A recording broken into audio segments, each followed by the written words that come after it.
Hi, I'm Michael Smith for Nevada Trails. Tonight I have a very special show. I have Bethany Drysdale, right? Drysdale. Of the Department of Tourism. Yes. And that's the state, right? State tourism, yes. So you get the whole ball of wax to play with, or You get the whole thing. You get to play the whole thing? The whole thing. I thought you just had Northern. No, we play with the whole state.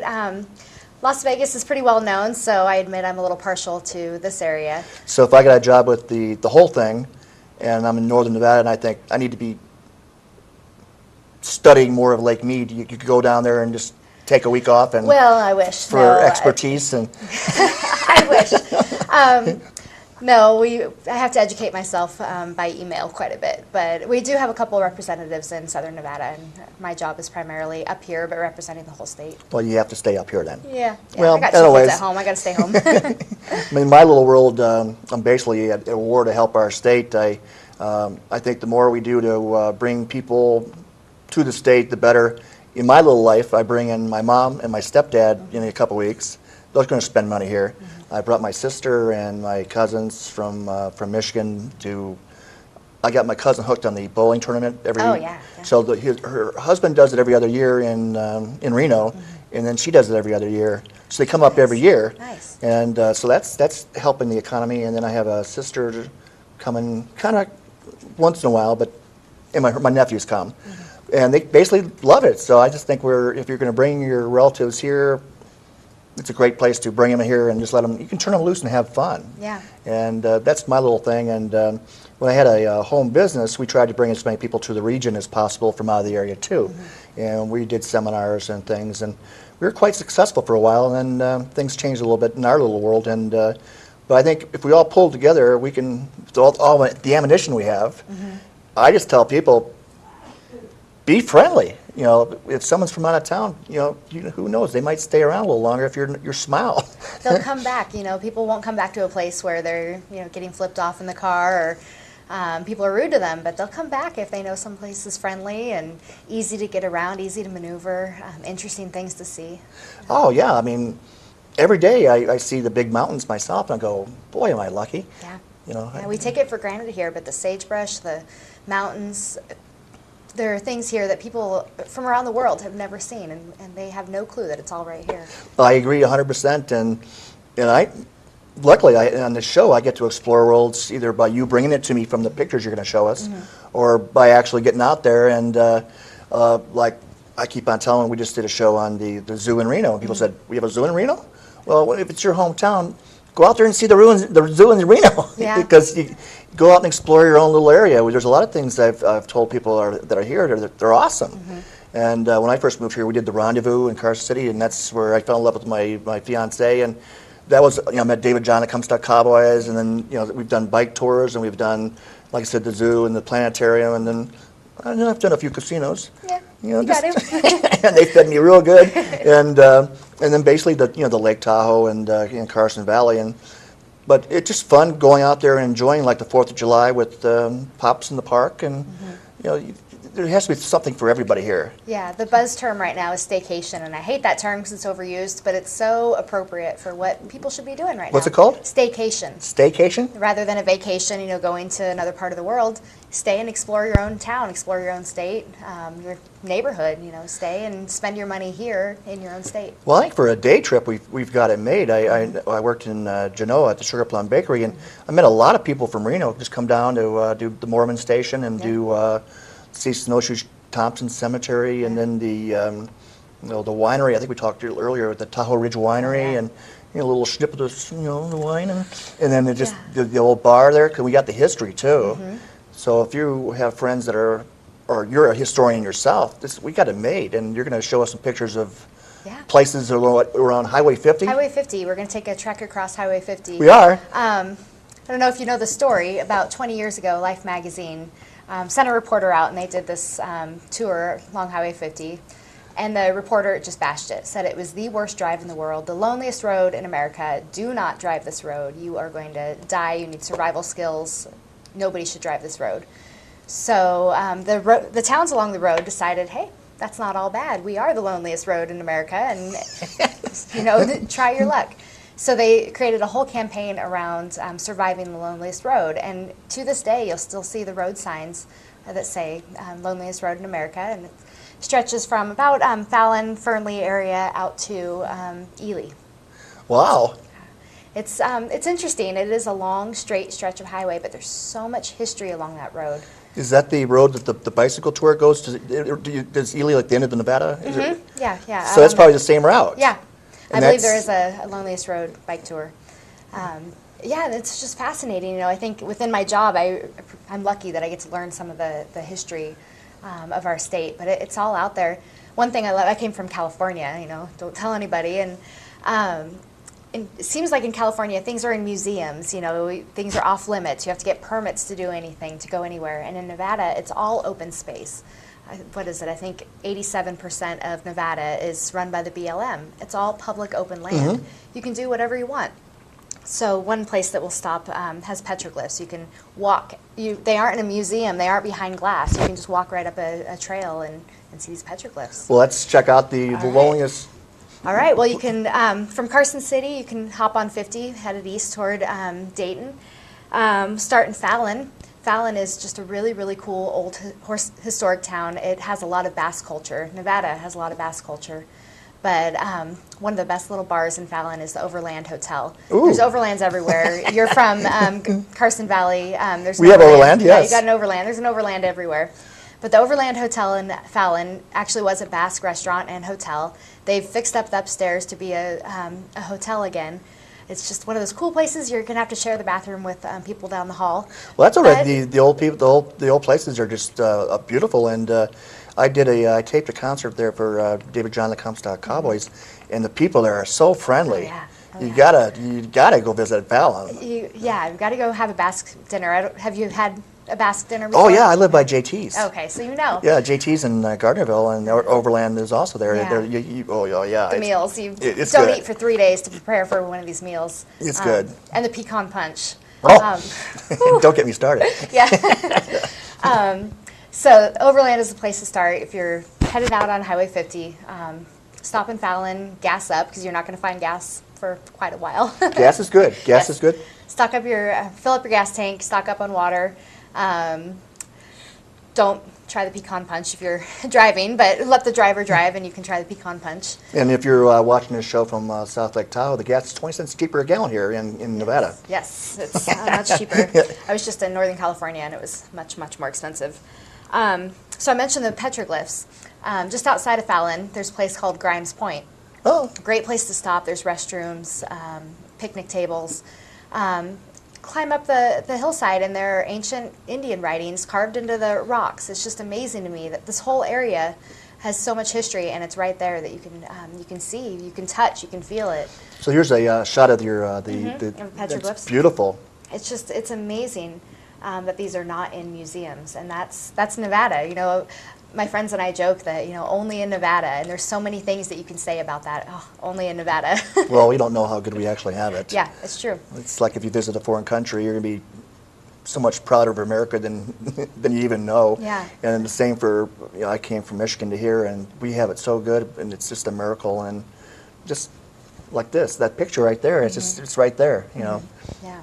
And the next spot on our list here? Next spot is Sand Mountain. Sand Mountain? Sand Mountain is, it's so strange. It's, again, only in Nevada.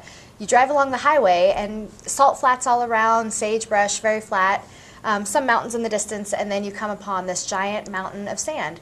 It's 600 feet high and 2 miles long, I believe.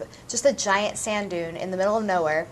It's a great place for ATVs. I was just going to say that. Is that the one I heard about with Yes. all the toys? Yes, yes. The big toys? Big toys, yes. Oh, Go out there. got to go to Sand Mountain. I got to do that. Oh, it's incredible. Sandboarding is a fun new sport. It's just like snowboarding, but on sand.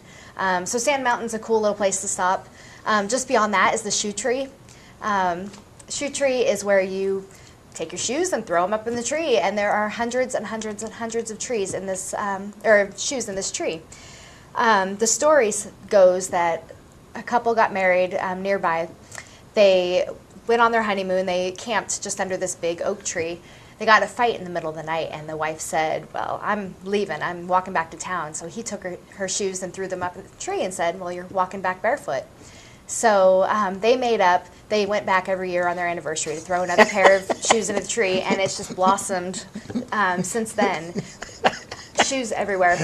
You will see people from all over the world stop at this tree just to marvel at all the I don't know shoes. if my girlfriend would part with her shoes. And I don't think I'd be going back with her if I checked her shoes up in the tree. Yeah, you don't want to throw the good shoes in Thank there. God they made up, huh? Yeah. Yes.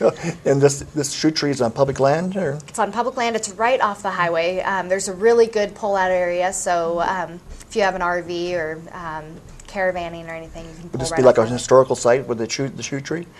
It's not officially designated. It should be, I would think. It should be, yeah. Because at this point in time, there's probably a lot of shoes up there. Well, I don't know if anybody knows the real story about it. That's the folklore. I don't know what the real story is. Well, there's a hanging tree in Genoa. The folklore gets bigger every year, but this one sounds like it could be really big. Yeah, it's a lot of fun. And that's the picture of the shoe tree right That is there. the shoe tree. That's a big tree. I think there's a pair of Nikes up there that belong to me somewhere.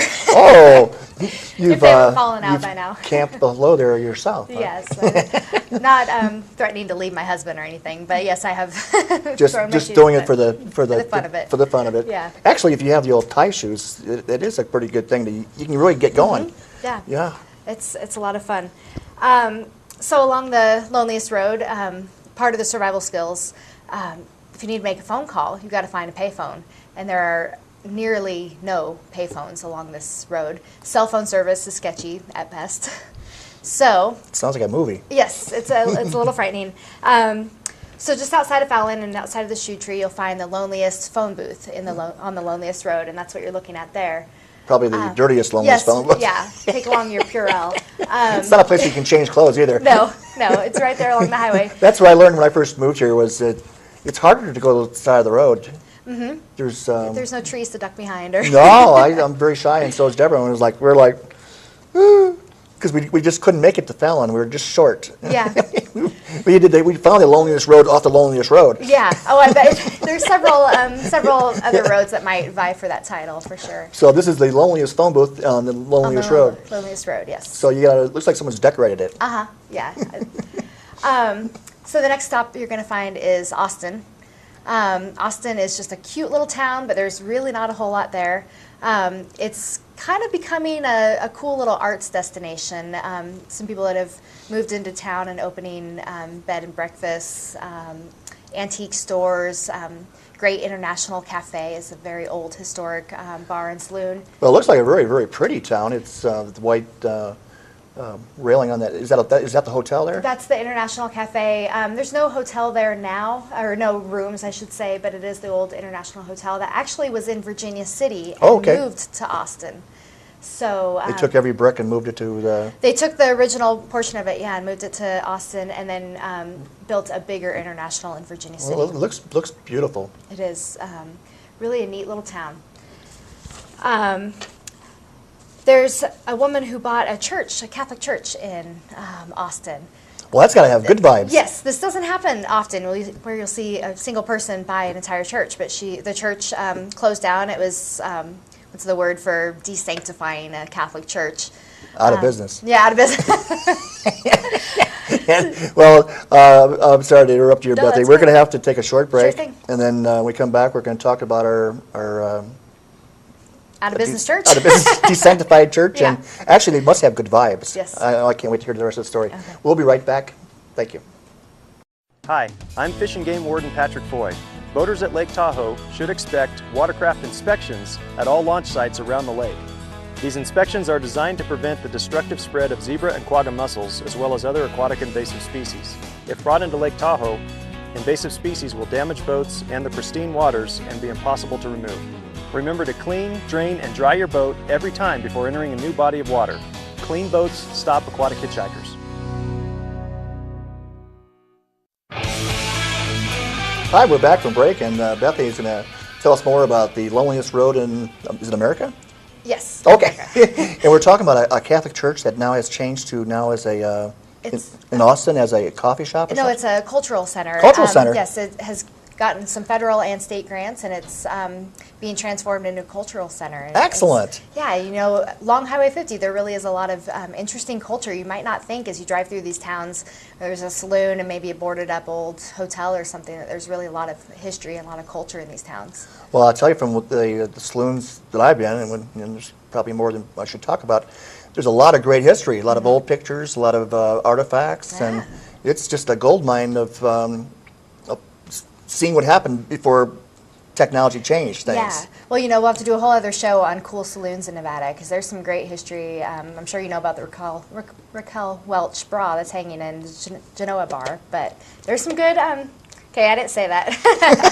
There's some great history in the saloons around here. I'm doing the wrong reporting. I love my job, We're talking about shoes, and somebody's got a bra in the Genoa bar. Yeah. Actually, the Genoa bar is the oldest bar in the state, and they're very, very nice people. So if you happen to be around there, I should try it. Check it out and dip my beak once or twice you there. dipped your beak. Well, I know if you want to see history, it sounds like this is the right place to do. Is this road? Yeah. Well, and speaking of that, just off of Highway 50 in Austin, take a little dirt road, and there's a place called Stokes Castle. And this is it's another one of those things where you say, only in Nevada. Some old wealthy miner decided to build his castle there, his summer home, and he built it in the dry masonry style that he liked in Italy. Well, that's beautiful. It's historic. No, it really is fascinating architecturally. It's now a historic site, so it's fenced off. You can't go inside. But it's really a very, very cool remnant of, we had these really wealthy miners that came out here with these grand visions of what they would do with their land, and now we see the remnants of that. It's amazing, the architectural influences all over the state. Well, he created his dream, that's for sure. Yeah, Well, that's a lot of work. It is a lot of work for about 2 months of actually living there, and then he sold the land and it changed hands. But I'm sure there's some good stories from those 2 months. Next on the road, we're going to get to Eureka, and Eureka is actually a very wealthy area because of the gold mines around there. Well, I was always curious about the name Eureka. Is it Eureka because you smell, or is it Eureka because you found gold? I mean, I heard Eureka. Eureka, I found it. I'm actually from Eureka, California. Yeah, that's right, from Cool. Well, no, Cool is further south. Oh. I lived near Cool for a little while, but Eureka, California, which is in Humboldt County, and in Nevada we have a Humboldt County and a Eureka, so I've got to clarify to people sometimes. They say, you're from Eureka. In Eureka, you've got the Eureka Opera House. All right. There are opera houses also all over Nevada, another really great subject of its own. Incredible names that have performed, some really incredible celebrities, and I believe Teddy Roosevelt saw a play at the Eureka Opera House. This is in Eureka. In Eureka, Teddy Nevada. Roosevelt came to our place? Yeah, oh yeah, we've had... I hadn't heard that. Oh yes, I hope I have the right president there, but yes. There are still plays. It was renovated back in '93, I believe, and so there are still plays that are performed there. There's a museum, an art gallery in the basement. It's just one of those places where you need to walk in and just absorb the history. You can just feel it come alive. The hand-painted screen or curtain on the stage, it would have 100 stories to tell if it could talk. It's just amazing. Well, I love those old buildings like that. It just absolutely, you come in and you can just feel the artists playing the history. And yeah, you can feel it come alive. Across the street from the Opera House is the Sentinel Museum, which is we have the newspaper background. It's the newspaper museum and actual newsroom, and it's like time just stopped there. Like they shut the doors and time stopped. Oh, wow. The old newspaper printing press, everything is right there as it was. They've added to it. They've added galleries and displays of what life was like in the 1800s when Eureka was really a thriving mining town. So you're able to tour through all this area? Through all of it. Is that one of the pictures right there? That's it. Oh, wow, you're close. Yes. Get right in there and tour it. And it's just one of those neat old places that you won't find just anywhere, only in Nevada. Now, did you get to do this yourself, something? You go on this trip? I've done Highway 50 several times, and I love road trips. I love driving. And this is one of those places that one of the stretches of road where you want to pull over every 500 feet and take a picture. There's just so much to see. Well, I know I've talked to you a number of times where you've entertained guests from like Germany, I think last time I talked to you, and today you're talking to someone from Canada. Now, do you physically take these people through a tour, or you do take them to? Usually we have a guest coming today. I'll get her situated, and then I'll check in as she needs. But when we have a whole group coming, like we had a group from Germany last week, I got to go on the road with them and experience all these things. And excellent. You can't really describe something until you've done it, until you've seen it yourself. And that's why we bring these travel journalists in, so that they can experience them and tell the rest of the world, how great Nevada is. We were saying earlier, we take all this for granted, and we really do. it's amazing to me that, you know, little old Nevada, the rest of the world is just enthralled by our Wild West history. Celebrities, movie stars that have come here. And you know, Clark Gable? Clark Gable, yeah.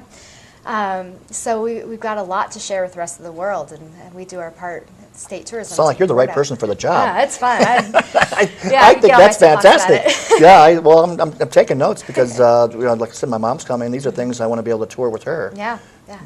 On Highway 50, if you continue east, you get out to Ely, and Ely is really a booming town right now. Really? Excellent. If you've run out of gas, try to at least get to Ely, because you'll find gas stations, grocery stores, several hotels. The best hotel, my favorite hotel, is Hotel Nevada. It's weird. It is just a weird, quirky hotel. They have warnings in all of the rooms to, when you get into the shower, be prepared because the hot water comes and goes. It may be scalding hot, it may be freezing cold. But it's just, you know, a historic old hotel. Well, I'm in an 1890s hotel. I thought that was supposed to be normal. Yeah, it was in the 1890s, and it still is in 2009. Still the same thing. Well, I've talked to Curtis Fong, and he does the Overland bike tour. I think they have a blast. They take the bike from Tahoe all the way to Ely. And he just says they just have a blast checking out all these places, and hopefully that people are watching this show, if they want to do his bike tour, we'll try to throw out his number or get him on the show soon. Because this is looks like a beautiful picture right there. Is that one of the... That's Hotel Nevada. The one you like so much? Yes, that's the one I like so much. You know, it has a walk of fame around the front of it, because this is where celebrities stopped in the 1920s on their way from Hollywood up to Sun Valley, Idaho. Oh, wow. So they stopped there. There are rooms that are decorated in honor of the guests that stayed there. Wayne Newton. It's beautiful. Yeah, it's really a neat old hotel. A lot of history there. It's just one of those places where even if it's a little quirky, you know you're in something special. You're not in just a chain hotel. You're in something special. Well, there. I like that kind of thing. Was Wayne cool? Did he have like his autograph on the wall or something? I'm not sure if I stayed in the Wayne Newton room. I saw that. Looking at some of the other names, Gary Cooper stayed there. Jimmy Stewart. Oh, Jimmy Stewart. Jimmy Stewart, yeah. Mickey Rooney. So, and actually this might be where there's the... the Lyndon Johnson room. Lyndon Johnson stayed there. So we've had a couple Well, presidential that's major visits. serious. Yes, I saw yes. his daughter talking about him on PBS this week. Did you know, I'm going to blank on the name, Pat Nixon. She was born just outside of Ely. I heard that. Did you know that? Yeah. Yeah, I did. And I think there's... Ely's got it happening, huh? Yeah, it's a neat town. It's a lot of hunters go there, so it's really thriving in the hunting season. A lot of cool stuff to see. The Ghost Train. Ghost Train? Old steam engine train, and it takes visitors twice a day, I believe, up in the mountains around Ely. They do a Polar Express in the winter. I would love to do that. It is really cool. You get Santa on the train, pouring hot chocolate for the kids and handing out gifts. The rest of the year, it's the Ghost Train and an actual old steam engine train. And here in Carson City, we get some of that with the V&T and with the Railroad Museum. Well, I don't want to delude you with extra work, but can people call your office and get Yes. directions to all this stuff? Yes, they absolutely can. Our office here in Carson City is 775-687-4322. Our website is travelnevada.com. Yeah, by all means, check out the website. There's links to everything. We just spent a lot of time and a lot of energy and some money renovating our website. All right. Linking to everything in the state you could possibly dream of. Providing information on where to stay, what to do, coordinates if you're into GPS. Geocaching is huge in Nevada 'cause like I said, everything is free, public, open land. There are geocaches everywhere, so we provide all the coordinates for that. There's a lot to do, a lot of ways to get lost in Nevada, whether you want to or not, so we try to help you. I try to do that actually on purpose. It's fun. You Yeah. when I first moved here, I got lost on purpose and I ran into wild Mustangs. Oh, yeah. And then I did it again, thinking they were just hanging out there, and I never saw them again in the last 7 years. Yeah. It was just a fluke that they were there at the same time I was there. That's something I've started taking for granted. When I first moved here, I had to stop, driving up toward Virginia City, had to stop and wait for these wild Mustangs to cross the road. And now when that happens, I think, okay, that's kind of cool. But that first time that happens, you know, your jaw drops, your eyes bulge. Oh my God, these are wild Mustangs. Oh, it's awesome. Just check out your quarter. Yeah, it's amazing. Well, you have it made. Oh, yeah. I like my job. Yeah. In Ely, there's Renaissance Village. They've created these homes to look like they did in the 1800s, representing all the nationalities that lived there. Wow. There's a I believe, a Swedish house, a German house, a Chinese house, every nationality. You know, the railroad brought a lot of nationalities to Nevada. This is actually the terminus of the Transcontinental Railroad. I always thought it went all the way to California, but it stopped in Nevada. At least the first part of it, I should say. Should say before I mess up my history. But we have a lot of nationalities represented here because of the railroad and because of mining. That's true, yeah. You do meet a lot of historic people that have been here for a long time. Their families have been here for many years. Yeah, a great melting pot. Matter of fact, I'm very, very proud that is the Chinese Museum still happening? I hope so. You know, I've been a little involved in it here and there, and last I heard, they were fundraising. Because that could be really good too, and Ely sounds like a place to be. It is. It is really just a cool old town with the Renaissance Village, the railroad. One of my favorite restaurants, the best place to get a giant steak, the Jailhouse Casino. The Jailhouse Casino, get the giant steak?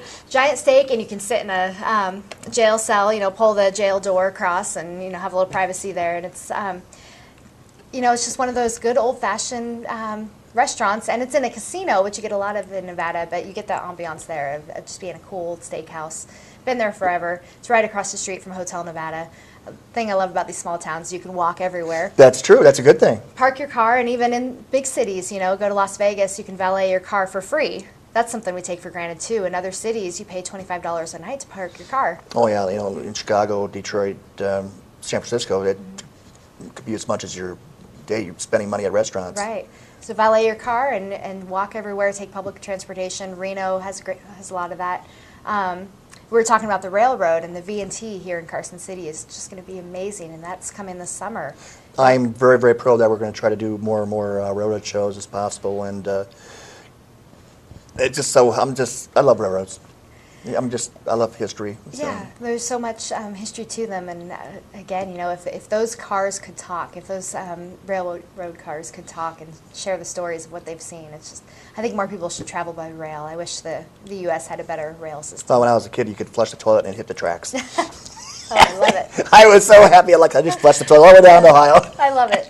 And that changed. I guess I don't blame them for changing that, but Yeah. but just the clickety-clack, it's just it's heaven to be on a train. And I was just kind of sorry that technology got so fancy and started flying, because I just love to go down to Grampus by train. Yeah. So when the V&T comes aboard, we're going to do some music. We have a banjo player that comes on the show and promote the V&T as much as we can. Hopefully we get the tourists on the train. On the train and get up to Virginia City and, you know, park the car and ride the train, or hop back in the car and do some of the day trips. We have the great day trips, the Highway 50, trek up to Lake Tahoe. The 72-mile trip around Lake Tahoe is just amazing. Even in the summer when you have to drive slow because of all the tourists, they're here seeing our beautiful land. You know, take advantage of that and, you know, become a tourist in your own backyard. It's just amazing. Well, it's not that hard. If you're really just, like one of my day trips I like to go to, it's not even a day trip, it's an hour trip. It's just the Woodfords. It's just so close. You just, the whole area it's just real pretty. And then,